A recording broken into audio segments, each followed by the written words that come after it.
Sitting down and chatting with Segilola Samali today. She's the author of the children's book Yetunde, The Life and Times of a Yoruba Girl in London. Welcome, Segilola. Hello there, Deb. Thanks for having me.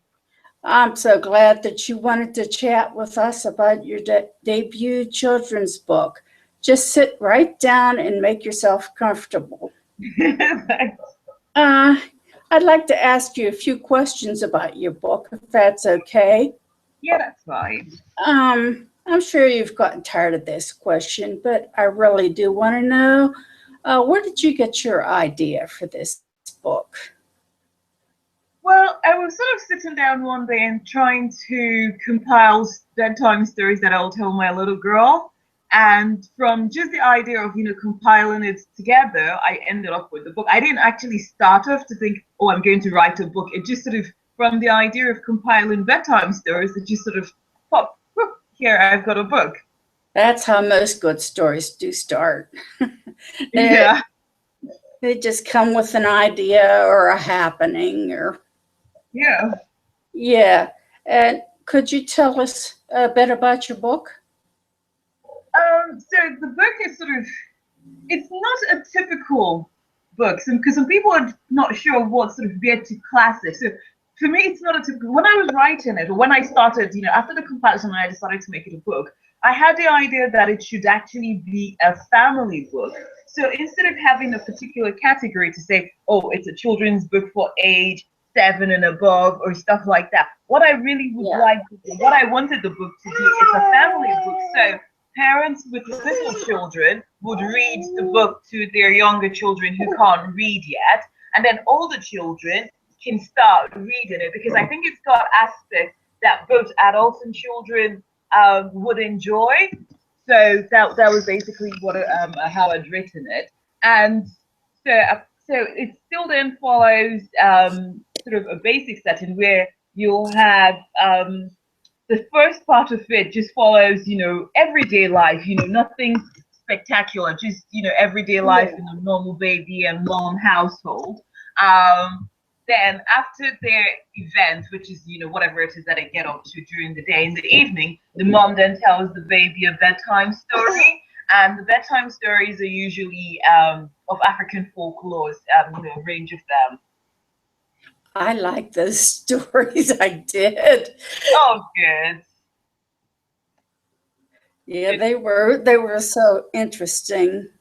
Yeah, and I think what a few people have said to me is they like the fact that it has some sort of moral aspect to it that sort of tells a lot to the little child that, well, whatever you do has consequences, and sort of tries to guide them on a good path, so to speak.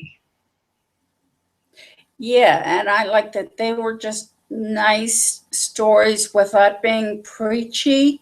Yeah. Yeah. That's that's a big turnoff to be preachy. Yes, yeah. I totally yeah.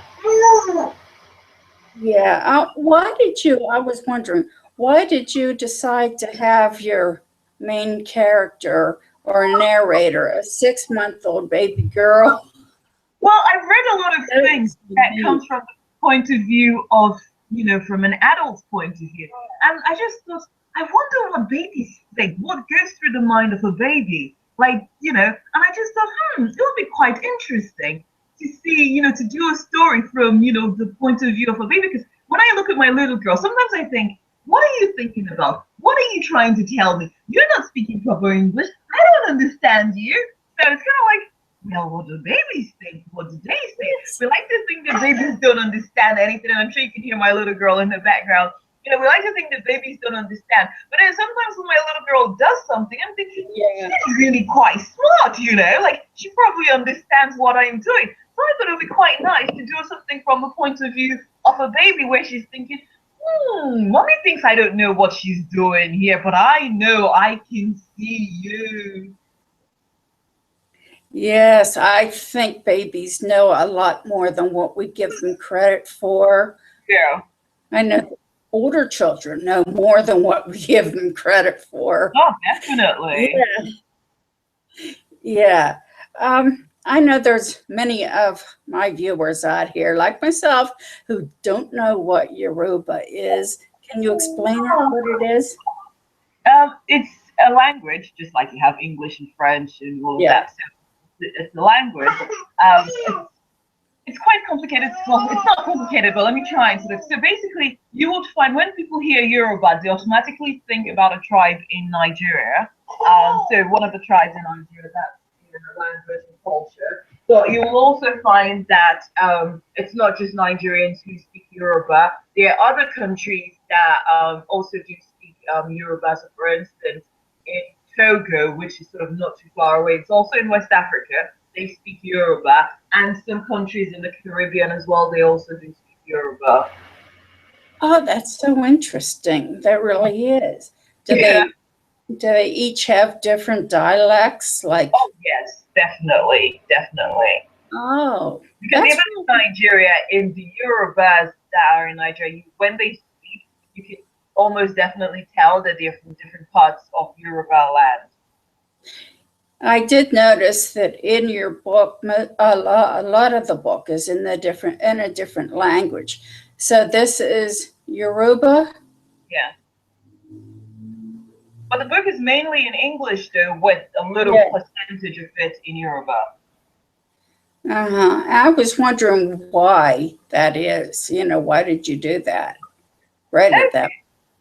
Well, again, I'm also Yoruba, Uh-huh. so it was sort of quite nice to do something that was, and especially the fact that I was doing it as a folk tale. It will be quite good because again, if you think about, you find that there are people who are say Nigerians or Togos, where they come from, they've got like two what's the word I'm looking for? They have two cultures where they're sort of like you have in America for your African American. Yes, that's the word I'm looking for.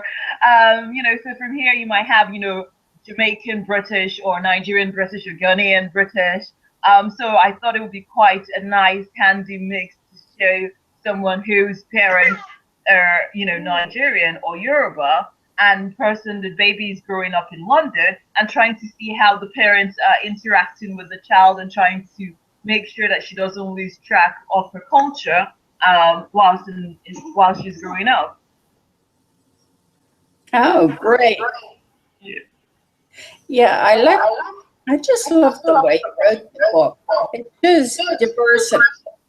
And Sorry? that we all need to know. You're teaching us about a different culture and everything. Yeah. Did you intend to write it this way, or did it just happen? It all just happened because, like, at the beginning of this year, even scratch that, middle of this year, I didn't even think I would be writing a book. Like, it was just something that I just thought, let me just start compiling this stuff. And literally, it was almost like I blinked and I ended up with a book. It was not something that I actively set out and said, oh, I'm going to write a book. I'm going to write a book. It just sort of, it's like, oh, I've got a book. That was it. But what I did actually wanted to do originally was I wanted to make it an animation. So when I started compiling it, I thought, this would be actually quite good as an animation. But I mean, animation, is quite expensive. And when I looked at the budgets it would take to make it an animation, I thought I couldn't afford to do this now. So I thought, okay, well, let me just change it into a novel. And fingers crossed, if I get the sales enough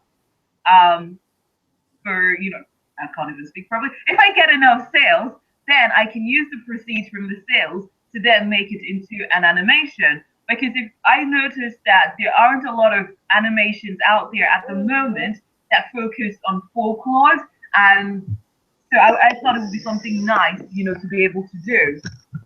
That would be very nice if you can get it But not just even in like 2D one. I wanted to make it like a 3D animation because the few sort of like animations that are cultural, sort of African culture that are there, they're not very well. The ones I've seen, they've not been very impressive.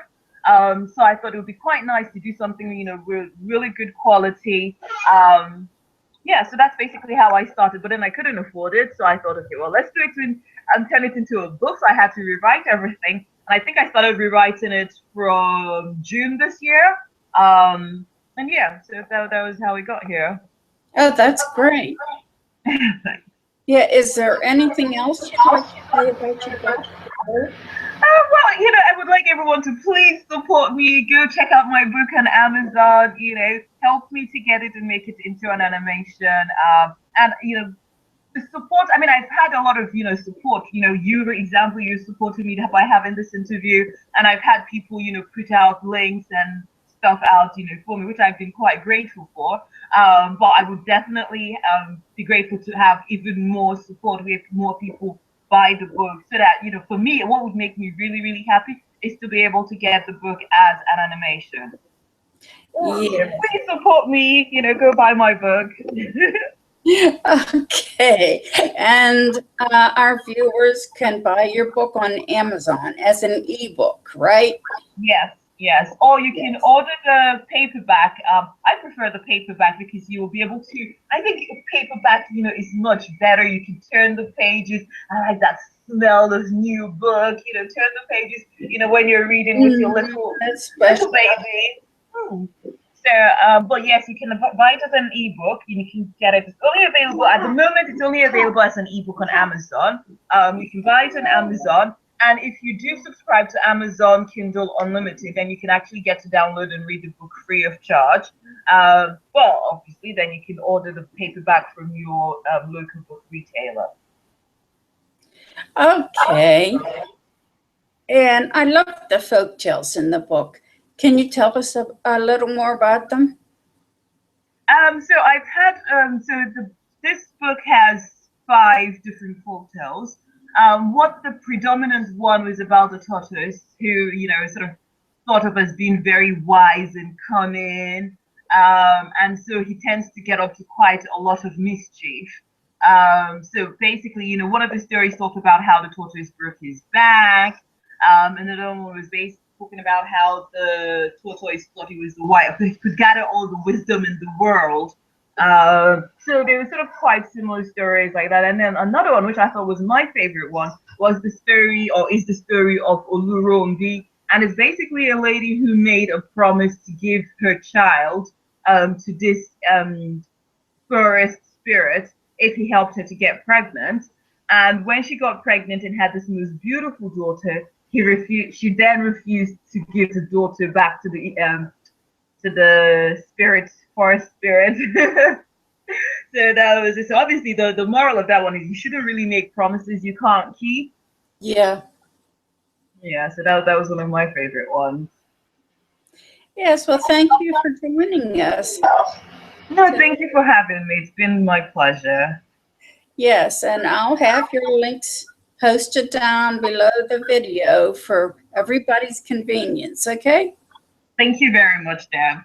Okay, thank you. Bye.